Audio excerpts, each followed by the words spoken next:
에베소서 3장 14절에서 21절이고요. 제가 가지고 있는 성경은 신약 313페이지입니다. 에베소서 3장 14절에서 21절입니다. 다 찾으신 줄 믿고 우리 다 같이 한 목소리로 읽도록 하겠습니다. 시작. 이러므로 내가 하늘과 땅에 있는 각 족속에게 이름을 주신 아버지 앞에 무릎을 꿇고 비노니 그의 영광의 풍성함을 따라 그의 성령으로 말미암아 너희 속사람을 능력으로 강건하게 하시오며 믿음으로 말미암아 그리스도께서 너희 마음에 계시게 하시옵고 너희가 사랑 가운데서 뿌리가 박히고 터가 굳어져서 능히 모든 성도와 함께 지식에 넘치는 그리스도의 사랑을 알고 그 너비와 길이와 높이와 깊이가 어떠함을 깨달아 하나님의 모든 충만하신 것으로 너희에게 충만하게 하시기를 구하노라. 우리 가운데 역사하시는 능력대로 우리가 구하거나 생각하는 모든 것에 더 넘치도록 능하시 이에게 교회 안에서와 그리스도 예수 안에서 영광이 대대로 무궁하기를 원하노라. 아멘. 우리 옆에 분하고 인사할까요? 하나님은 살아서 역사하십니다. 하나님은 살아서 역사하십니다. 하나님은 살아서 역사하십니다. 네, 오늘 본문 말씀 주제는 바울의 두 번째 기도입니다. 오늘날 우리가 살고 있는 시대를 AI 시대라고 말합니다. 여러분 챗 GPT라는 거 들어보셨죠? 챗 GPT로 어떠한 질문을 하면 이 AI가 인터넷에 있는 모든 정보를 분석해서 짧은 시간 내에 논리적으로 답변을 해줍니다. 인간이 정보를 검색해서 알아가는 시간이 몇 분, 몇 시간이 걸린다고 하지만 이 AI는 1분도 안 돼서 모든 것을 분석해서 검색해서 우리에게 정보를 제공해 줍니다. AI가 점점 발달해져서 요즘은 AI로 논문도 쓰고 그림도 그리고 또 어제는 심지어 글자만 쓰면 영상까지 만들어주는 그런 AI까지가 나왔습니다. 그리고 이력서도 AI가 대신 써주는 일들이 일어나고 있습니다. 그래서인지 이것을 대항하기 위해서 또 AI로 쓴 논문을 잡아주는 AI까지 생기는 그런 것이 오늘날의 현실입니다. 그런데 문제는 이 AI가 교회 안에도 들어왔다는 겁니다. 2023년 6월 9일에 독일의 한 교회에서는 AI 목사를 만들었습니다. 그래서 300명의 성도들 앞에서 이 AI 목사가 화상으로 1시간 동안 예배를 인도했습니다. AI가 40분을 설교를 하고 20분가량을 찬양을 하고 기도하고 예배 순서 모든 것을 다 주관했습니다. 이 뉴스를 보고요, 좀 적지 않은 충격을 받았습니다. 우리가 말씀을 준비하고 또 말씀을 나눌 때 먼저 말씀을 묵상하고 연구하고 그 깨달음과 은혜를 토대로 설교를 준비해야 되는데 AI가 인터넷에 있는 모든 정보를 조합을 해서 설교문을 완성한다라는 그 내용이 저에게는 정말 충격적으로 다가왔습니다. 그래서 독일에는 이 AI 목사가 나타나서 설교를 하는 이 일들, 그런 걸 보면서 지금 이 시대가 지금 어디까지 가고 있는가에 대해서 좀 생각을 해봤습니다.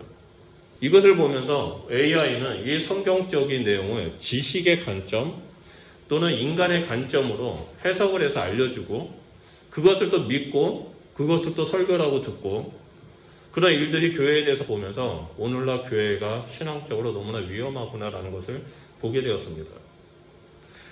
여러분, 성경은 하나님의 감동으로 기록되었습니다. 그렇기 때문에 성경은 지식이 아니라 하나님의 영으로부터 오는 은혜와 사랑으로 바라봐야 되고 그 안에 있는 그 진리를 우리는 깨달아야만 합니다. 그런데 세상은 성경을 하나의 지식, 이론으로 취급하고 있습니다. 그래서 성도들의 신앙생활을 하도록 하는 것이 아니라 종교생활을 하도록 유혹하고 있습니다. 왜 자꾸 이런 일들이 일어나고 있을까요? 그것은 주님 오실 날이 얼마 남지 않았기 때문입니다. 사탄이 최후의 발악을 하고 있습니다. 어떻게든 한 사람이라도 한 영혼이라도 하나님과 멀리하도록 유혹하고 있습니다. 그러면서 지식을 쌓는 것이 너희가 알고 있는 것이 신앙이다라고 우리에게 속삭이고 있습니다. 제가 설교 초반에 AI를 먼저 얘기했던 이유가 있습니다. AI가 인터넷에 있는 모든 정보를 종합해서 논리적으로 지식을 알려주는 것처럼 당시 에베소 지역에는 온 세상의 지식들이 모여든 곳이었습니다.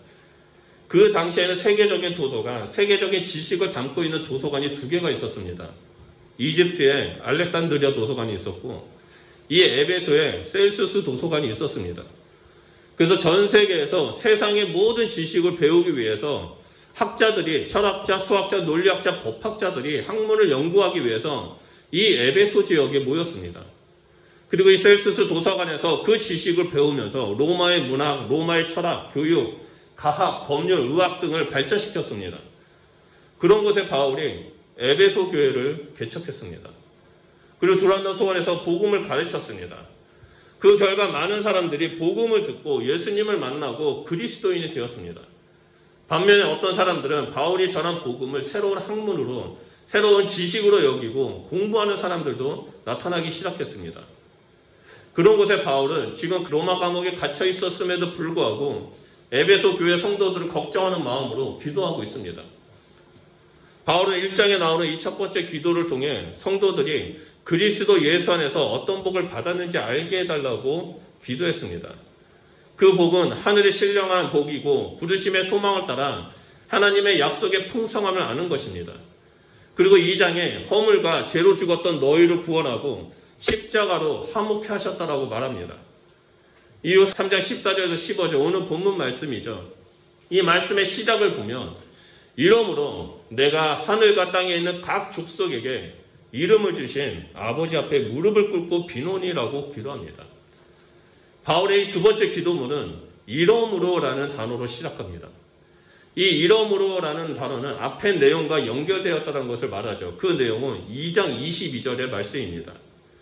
2장 20절에서 22절의 그 말씀, 특히 22절에 너희도 성령 안에서 하나님이 거하실 처소가 되기 위하여 그리스도 예수 안에서 함께 지어져 가느니라 이 말씀에 연결되어 바로 이러므로라고 나온 겁니다. 하나님의 시민, 하나님의 건석, 하나님의 거하실 처소된 너희들을 위해 하나님께 기도한다라고 말합니다. 신앙이 아닌 지식에 가득 찬 에베소 지역의 성도들을 위해 바울이 기도합니다. 이런 바울의 두 번째 기도는 현대를 살아가는 우리들에게도 절실하게 필요합니다. 지금은 세상의 온갖 잡다한 지식들이 온 세상을 장악하고 있고 우리들을 유혹하고 있기 때문입니다. 바울은 성도들에게 크게 세 가지를 놓고 기도합니다. 그 첫째가 너의 속사람이 능력으로 강건하게 되는 것입니다.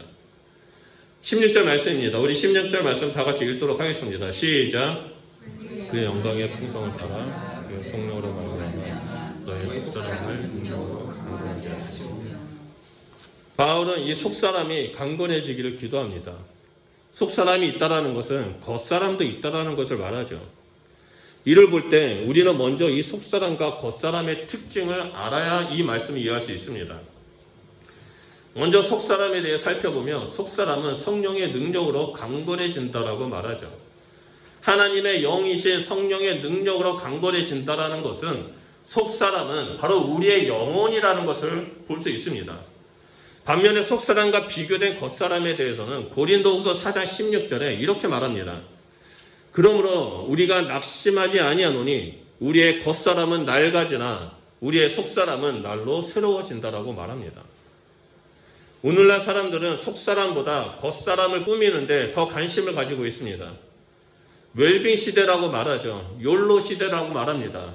그래서 겉사람을 위해 엄청나게 투자합니다. 욜로라고 말해서 하나밖에 없는 인생 즐기면서 살자입니다. 어차피 짧은 인생 한순간 살다 가는데 즐기면서 살자라고 말하죠.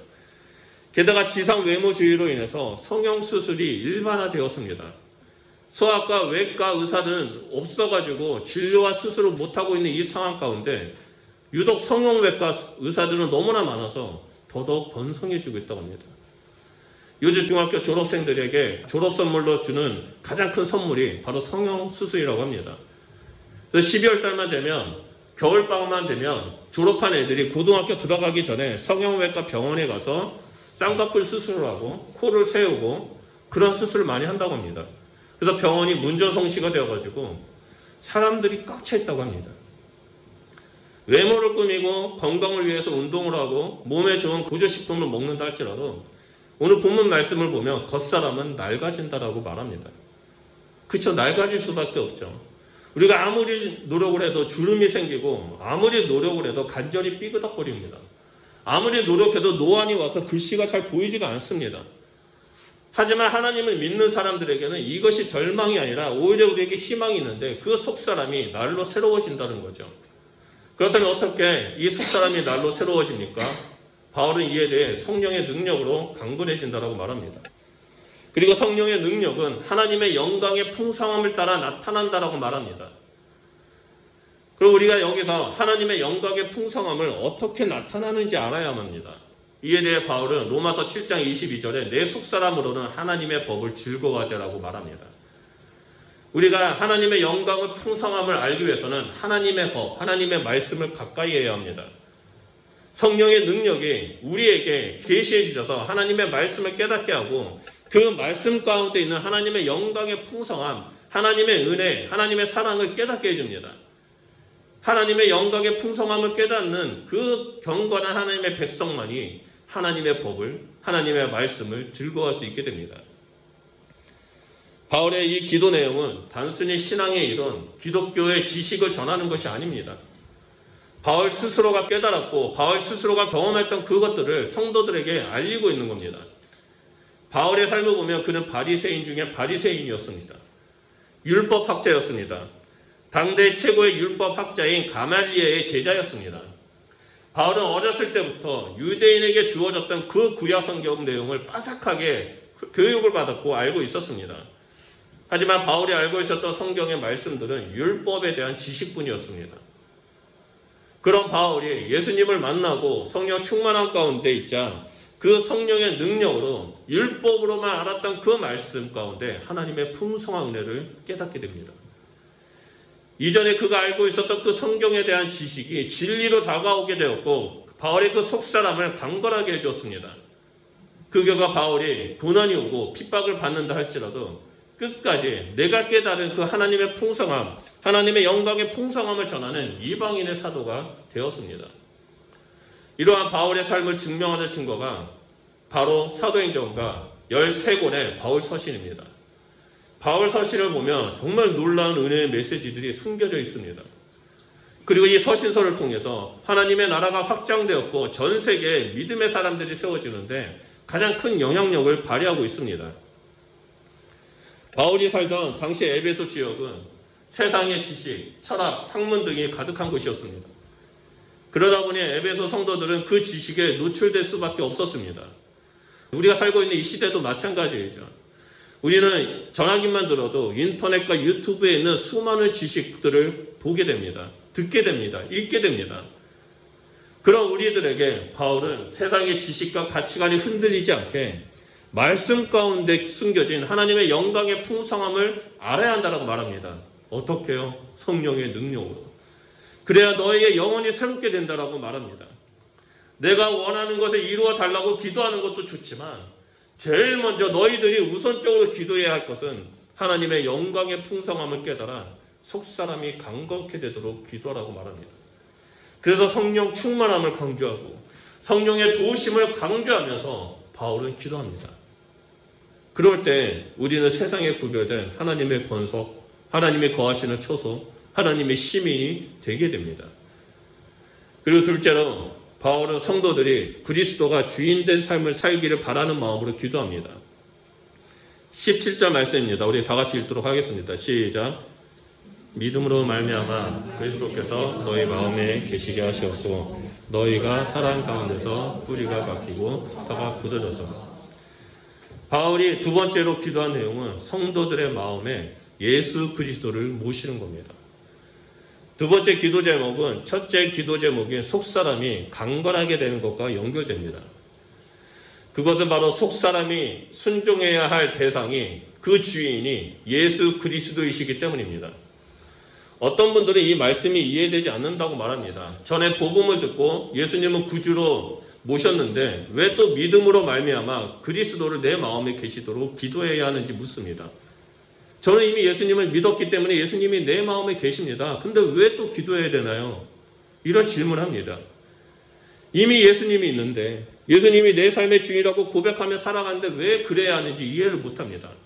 하지만 이러한 질문은 계시게 하시옵고라는 단어에서 계시다라는 헬라어 의미를 알게 되면 우리는 충분히 이해할 수 있습니다. 여기서 계시다라는 헬라어는 티토이 케이오입니다. 이 키토이 케이오는 잠시 머물고 가는 의미가 아닙니다. 손님처럼 왔다가 떠나는 것이 아니라 영원히 함께 거주하며 살아가는 것입니다. 그래서 예수님께서 내 마음에 계신다는 것은 한번 예수님이 내 마음에 계신다라고 고백하는 것이 아니라 하나님 오늘도 내 마음에 계시어 주시옵소서. 예수님 오늘도 내 마음의 주인이 되어 주십시오. 예수님 내 마음에 늘 함께 해 주십시오라고 날마다 끊임없이 기도해야 한다는 겁니다. 물론 우리가 예수님을 구주로 믿을 때 예수님은 우리 안에 오셔서 함께 하십니다. 그럼에도 불구하고 바울은 성도들에게 믿음으로 말미암아 그리스도께서 너희 마음에 계시게 하시옵고라고 기도합니다. 이 기도는 단순히 예수님이 영원토록 우리 마음에 성도들의 마음에 있어 주세요라고 하는 기도가 아닙니다. 이 기도는 예수님이 강력하게 성도의 마음 가운데 임재하셔서 그 마음을, 그 영혼을, 그 삶을 다스려 달라라고 기도하는 겁니다. 그래서 예수님께서 성도들의 영, 혼, 육 모든 영역을 지배하시고 다스려 주심으로 인해서 하나님의 권속으로 하나님의 시민으로 살아가게 해달라고 기도한 것입니다. 여기서 한 가지 전제 조건이 있습니다. 그것은 믿음으로 말미암아입니다. 예수님이 내 삶의 주인입니다라고 믿고 따르는 삶을 말합니다. 이를 볼 때 성도는 매 순간마다 주인 되신 예수님을 기억하고 예수님의 뜻을 온전히 따르는 삶을 선택해야 된다는 것을 말합니다. 이것은 순전히 우리 믿음의 선택에 달려 있습니다. 나는 절대 세상과 타협하지 않고 오직 말씀대로 살겠습니다. 나는 내 삶의 주인 되신 예수님의 뜻대로 살겠습니다라고 고백하면서 믿음으로 선택하는 겁니다. 당시 에베소 교회에는 예수님을 믿었지만 예수님을 주인된 삶을 살지 못했던 사람들이 있었습니다. 세상의 가치관대로 좋은 게 좋은 것이라고 여기면서 자기의 부를 위해서 살아갔던 그 사람들이 너무나 많았습니다. 그래서 바울 성도들이 이런 이중적인 삶으로 살아가는 것이 아니라 오직 하나님의 백성된 삶을 살아가도록 매 순간마다 믿음으로 예수님을 선택하는 삶을 살아가기를 기도하고 있습니다. 오늘날 우리가 살고 있는 세상은 어떻습니까? 때때로는 우리는 예수님이 주인된 삶을 살지 못하는 경우가 있습니다. 그렇기 때문에 이 바울의 기도는 우리에게도 그대로 적용이 됩니다. 제 삶에 있어서 큰 영향을 준 책들이 있습니다. 그 중에 하나가 기독교 고전으로 분류된 예수님이라면 어떻게 하실 것인가라는 책입니다. 유명한 책이기 때문에 여러분 들어보신 분도 계시고 읽어보신 분도 계실 겁니다. 1896년에 찰스 셀더 목사님이 자신이 경험한 것을 책으로 쓴 내용입니다. 책의 내용은 되게 단순합니다. 어느 작은 마을에 성탄절에 예배를 드리고 있는데 노숙자가 갑자기 문을 활짝 열더니 강대상 앞으로 나와서 헬프 미, 저 좀 도와주세요라고 말하면서 그 자리에서 죽었습니다. 그 모습을 보면서 그 교회 목사님과 성도들이 다 충격을 받았습니다. 왜냐하면 이 노숙자가 그 전날 성탄절 이브에 그 작은 마을 집집마다 다 돌아다니면서 저 좀 도와주세요. 저 좀 살려주세요. 배고픕니다. 춥습니다. 저 좀 도와주세요라고 다 요청을 했는데 그 마을에 있는 모든 사람들이 각자의 이유로 그 요청을 거절했습니다. 내가 아니어도 다른 사람이 도와줄 수 있겠지. 나는 지금 중요한 일을 하고 있기 때문에 나는 안 해도 되겠지라고 미뤘던 겁니다. 이 사람이 성탄절 이브에 춥게 떨다가 성탄절에 예배가 되면서 그 교회 문이 열리는 것을 보고 들어갑니다. 그리고 저 좀 도와주세요라고 말하고 죽습니다. 이 일을 계기로 이 작은 교회에 엄청난 충격을 받았습니다. 그래서 이 교회 성도들과 목사님들이 이 일이 왜 일어났는지 내가 거절했기 때문에 일어났다는 것을 깨닫고 그 자리에서 예배를 드리다 말고 다 같이 무릎을 꿇고 회개하기 시작했습니다. 울면서 하나님 앞에 회개했습니다. 예수님이 태어나신 사랑을 전하기 위해서 태어나신 성탄절에 사랑을 받지 못해서 도움을 받지 못해서 죽어간 노숙자를 보면서 회개하기 시작했습니다. 그리고 그 성도들이 매 순간마다 예수님이라면 어떻게 할 것인가를 서로 질문하면서 그 질문에 우리가 순종하며 나아가자라고 결정했습니다. 그 결과 이 작은 마을에 부흥이 일어나기 시작했습니다. 술을 먹었던 사람들은 예수님이 어떻게 하셨을까라고 막 생각을 하면서 술을 끊기 시작했습니다.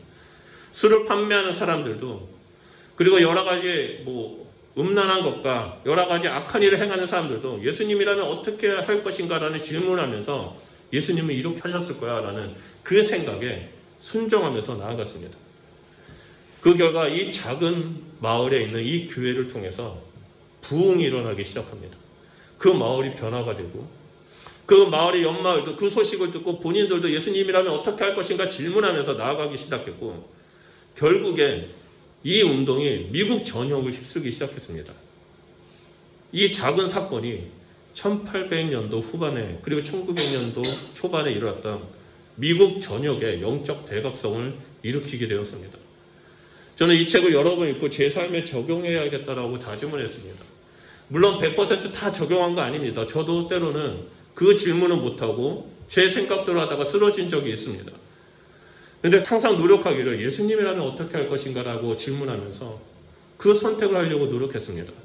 그럴 때마다 살아계신 하나님과 동행했고 하나님이 역사하시는 것들을 경험하는 일들이 있었습니다. 여러분, 야곱은 평생을 자기가 주인된 삶을 살았습니다.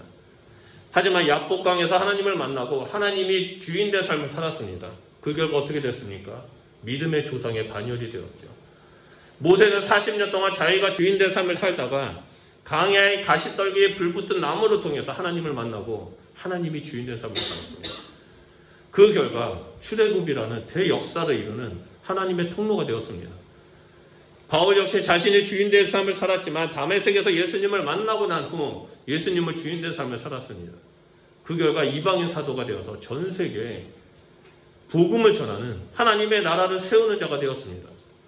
이런 것처럼 우리 역시 예수 그리스도를 주인된 삶을 살아갈 때 우리를 통해 이 브리스번 땅에, 호주 땅에 하나님의 영광이 나타날 것이라고 믿습니다.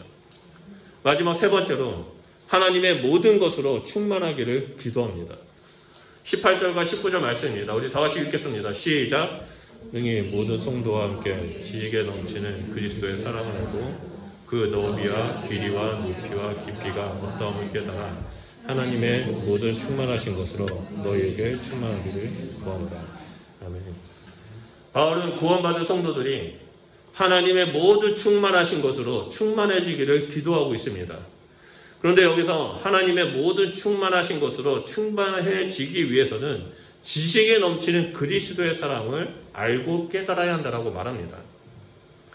바울이 말하는 지식이 넘치는 사랑이란 지식을 초월하는 사랑을 말합니다. 여러분, 하나님의 사랑을 지식으로 담을 수 없습니다. 세상 철학의 중심지였던 에베소에서는 사랑을 철학적으로 사고하고 철학적으로 정의하고 철학적으로 설명하려고 했습니다. 이런 문화에 익숙해졌던 에베소 성도들 중에는 그리스도의 사랑을 지식으로만 알고 있는 경우가 많았습니다. 하나님께서 우리를 사랑하셔서 아들을 주셨는데 이게 얼마나 큰 사랑인가라고 지식으로만 알고 있었던 거죠. 그래서 바울은 이 지식을 초월하는 그리스도의 사랑을 알길 원한다라고 말하고 있습니다. 그리스도의 사랑은 인간의 지식으로 담을 수 없습니다. 그리스도의 사랑은 인간의 지식으로는 이해할 수 없습니다. 그렇기 때문에 그리스도의 사랑의 넓이와 깊이와 높이와 길이가 얼마나 큰지를 우리는 깨달아야만 합니다. 그 끝을 알 수 없는 그리스도의 사랑을 깨닫고 하나님의 모든 충만하신 것이 우리 안에 충만하게 나타나기를 기도해야만 합니다. 그렇다면 그리스도 사랑의 넓이가 얼마나 넓습니까? 그러면 창세전부터 하나님을 믿는 모든 사람들을 다 품고도 남을 만큼 넓습니다. 용서받지 못할 죄를 저지른 죄인들도 율법에 의해 부정하다라고 찍힌 사람들까지 다 품을 수 있을 만큼 넓습니다. 그리스도의 사랑은 허다한 죄를 다 덮고도 남을 만큼 넓습니다. 그 끝은 결코 보이지 않습니다. 그렇다면 그리스도의 사랑은 얼마나 또 깁니까? 그 길이는 끝이 없는 영원입니다. 그리스도의 사랑은 구원받은 성도들과 함께 영원히 함께 하십니다. 영원히 우리와 함께 살아 계신다는 거죠. 또한 그리스도의 사랑의 높이 역시 끝이 없습니다. 예수님은 마지막 때에 하나님을 사랑하고 믿음으로 끝까지 인내하는 우리를 하늘 높이 올리셔서 공중에서 맞이해 주실 것입니다. 그뿐만이 아니죠. 여기가 끝이 아닙니다. 우리를 저 하늘보다 더 높은 하늘 보좌 우편에 앉히실 것입니다. 마지막으로 그리스도 사랑의 깊이입니다. 예수님은 십자가 앞에 나온 모든 사람들의 죄를 용서해 주십니다. 그 용서하시는 그 사랑이 너무 깊어서 십자가 앞에 나오기만 한다면 그 죄가 무엇이든 간에 모두 다 용서하시고 구원해 주십니다. 우리는 이 지식을 초월한 그리스도의 사랑의 넓이와 길이와 높이와 깊이를 깨닫는 자가 되어야만 합니다. 우리가 그리스도의 사랑을 알고 깨닫고 그 사랑 가운데 뿌리가 박히고 터가 굳어질 때 그 어떠한 환난도 박해가 와도 흔들리지 않습니다. 왜냐하면 그리스도가 우리와 함께 하시기 때문입니다. 그래서 바울은 로마서 8장 35절에서 39절에 이렇게 말합니다. 중요한 말씀입니다. 우리 다 같이 한 목소리로 읽도록 하겠습니다. 시작. 누가 우리를 그리스도의 사랑에서 끊으리요.